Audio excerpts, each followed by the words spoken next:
Oravské hradné bralo, na ktorom sa nad hladinou rieky Oravy a nad obcou Oravský podzámok vypína Oravský hrad, bol odávna opevneným hradiskom, chráneným od severu skalným masívom a od juhu polkruhovým zemným valom.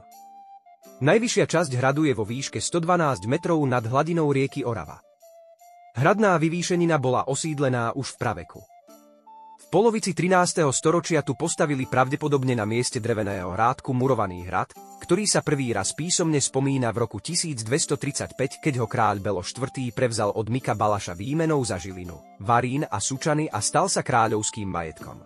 Hrad vznikol na strategicky dôležitom mieste uhorsko-poľskej cesty, predtým aj dôležitej Jantárovej cesty, v blízkosti colnej stanice v Tvrdošíne a od roku 1370 bol aj župným hradom. Najstaršou časťou bol palác na Hornom hrade zabezpečený opevnením v oblasti dnešného Stredného hradu. V roku 1267 hrad vlastnil honský župan Peter. V roku 1298 hrad patril k územiu Matúša Čáka Trenčianskeho, po ňom sa dostal do rúk magistra Donča, ktorý bol županom a kastelánom Oravy viac ako 20 rokov. V 14. storočí prešiel do vlastníctva Karola Róberta, neskôr ďalších významných šľachticov, napríklad komorského grófa Leopolda, Stibora zo Stiboríc a iných. Od roku 1441 bol kastelánom hradu Peter Komorovský, ktorý hrad ubránil proti husitom Jána Iskru. Neskôr sa však Komorovský prejavil ako zradca, ktorý chvíľami bojoval na strane kráľa, inokedy proti nemu. Pod tlakom Mateja Korvína mu Komorovský odstúpil hrad za 8 000 zlatých. Roku 1482 daroval Matej Korvín Oravu svojmu nemanželskému synovi Jánovi a o 2 roky prešiel hrad do majetku rodiny Zápoľských. V roku 1534 získal hrad aj s hodnosťou župana Ján z Dubovca. Vtedy prišlo k veľkým stavebným úpravám. Postavili obytný 5-poschodový palác v strednom hrade, zosilnený po bokoch kruhovými baštami. Vtedy súčasne stavali a zosilňovali opevnenie v priestoroch Dolného hradu. Po jeho smrti spravoval hrad Václav Sedlnický.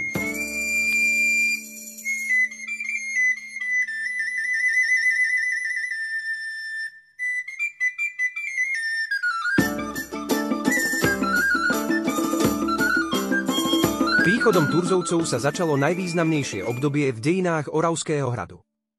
V roku 1556 kúpil hrad František I. Turzo, ktorý ho získal kúpou za vyše 18 000 zlatých do dlhodobého nájmu, kým mu kráľovský dvor nevráti vynaložené náklady. V roku 1606 dostal hrad do trvalého a dedičného vlastníctva jeho syn Juraj VII. Turzo, po meči i praslici za to, že sa nepridal k Bočkajovmu povstaniu proti Rudolfovi II. Juraj Turzo mal jedného syna Imricha a 7 dcér. Turzovci započali dôležitú stavebnú etapu hradu. Zrekonštruovali spustnutý horný hrad, postavili tzv. Turzov palác, dobudovaný k západnej bašte Stredného hradu. Výsledkom ich stavebnej činnosti na začiatku 17. storočia bola stavba paláca a prestavba opevnenia v Dolnom hrade, čím dostal celý hradný komplex svoju dnešnú podobu.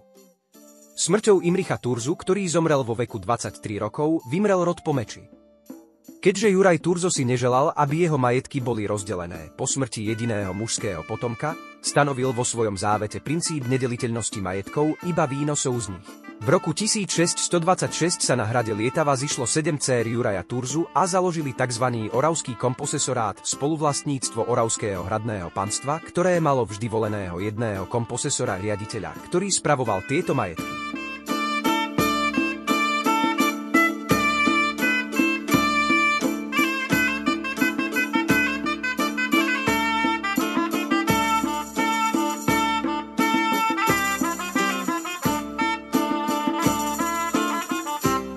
Prvým zvoleným riaditeľom Oravského komposesorátu sa stal Gašpar Ilešházy, manžel Heleny Turzovej.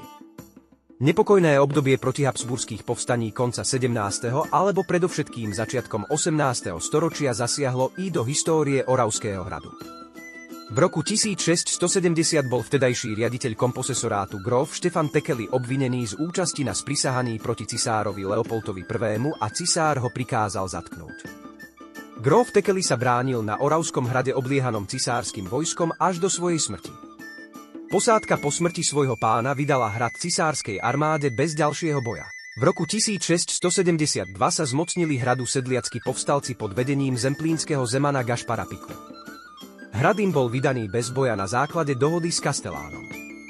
Hrad však zakrátko naspäť získal generál Špork, keď mu časť podplatenej posádky otvorila hradnú bránu. Gašpara Piku spolu s ďalšími vzbúrencami dali za trest zaživa nastoknúť na kôl na lúke pod hradom, ktorá sa dodnes nazýva Šibenice. Počas povstania Františka II. Rákociho hrad v roku 1703 dobili povstalci pod velením Alexandra Károliho. O pár mesiacov neskôr hrad obliehali cisárske vojská pod vedením generála Heistera, a to až do roku 1709, keď sa posádka hradu vzdala. V roku 1800 vypukol na hrade požiar pravdepodobne tak, že z komína vyskočila iskra.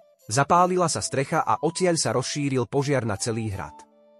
Čiastočné záchranné práce uskutočňoval František Ziči a v rokoch 1906 až 1912 zreštaroval strednú časť Jozef Pálfy. Počas druhej svetovej vojny použili nemecké vojská hrad ako delostreleckú pozorovateľňu. Po tom, čo na budovu vypálili sovietski delostrelci salvu z raketometov, sa Nemci rozhodli, že nebudú riskovať poškodenie pamiatky a z areálu hradu sa stiahli. K veľkorysej obnove celého hradu sa pristúpilo však až v rokoch 1953 až 1968, po dokončení ktorej sa stal sídlom Oravského múzea.